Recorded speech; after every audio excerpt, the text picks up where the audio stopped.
تشریق کا پس منظر اور فلسفہ کیا ہے، اس کو بھی سمجھ لیں ذرا۔ حضرت ابراہیم خلیل اللہ علیہ السلام نے جب اپنے بیٹے کے گلے پر چھری رکھی، لیکن اللہ تبارک و تعالی نے گلے اور چھری کے درمیان پیتل کا ٹکڑا حائل کر دیا۔ حضرت اسماعیل یہ سمجھے کہ شاید شفقت پدری حائل ہو گئی ہے، انہیں نہیں پتہ تھا پیتل کا ٹکڑا ہے۔ وہ یہ سمجھ رہے تھے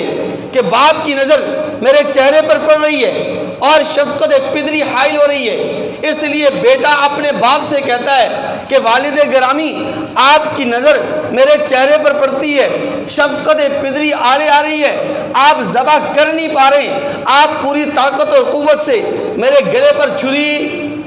پھیر نہیں رہے، اس لیے آپ یوں کیجئے، مجھے زمین پر چت لٹا دیجئے، میرے شانوں پر میرے کندھوں کے اوپر سوار ہو جائیے اور سوار ہو کر پوری طاقت اور قوت سے میرے گلے پر چھری پھیر دیجئے، تاکہ اللہ تبارک و تعالیٰ کے حکم کو فوراً اور جلد از جلد پائے تکمیل تک پہنچا دیا جائے۔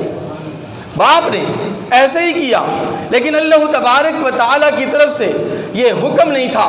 کہ بیٹے کو ذبح کرنا ہے، اللہ نے تو صرف امتحان لینا تھا، آزمائش مقصود تھی۔ ادھر باغبان رسالت کے باغبان نے باغ رسالت کے اس نازک پھول پر تلوار جیسی تیز دھار اور آبدار چھری چلا دی، ادھر عالم قدسی میں ایک شور برپا ہوا اور حضرت جبرائیل بے اختیار پکار اٹھے، اللہ اکبر اللہ اکبر۔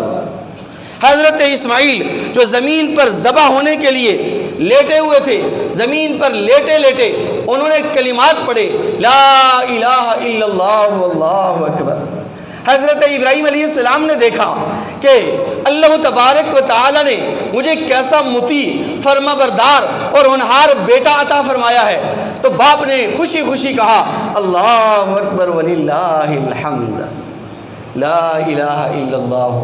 واللہ اکبر، اللہ اکبر وللہ الحمد۔ یہی وہ مقدس اور پرجوش کلمات ہیں جو اس وقت سے لے کر آج تک اور آج سے لے کر قیامت کی صبح تک بطور حکم کے ایام تشریق کے اندر پڑھے جاتے ہیں۔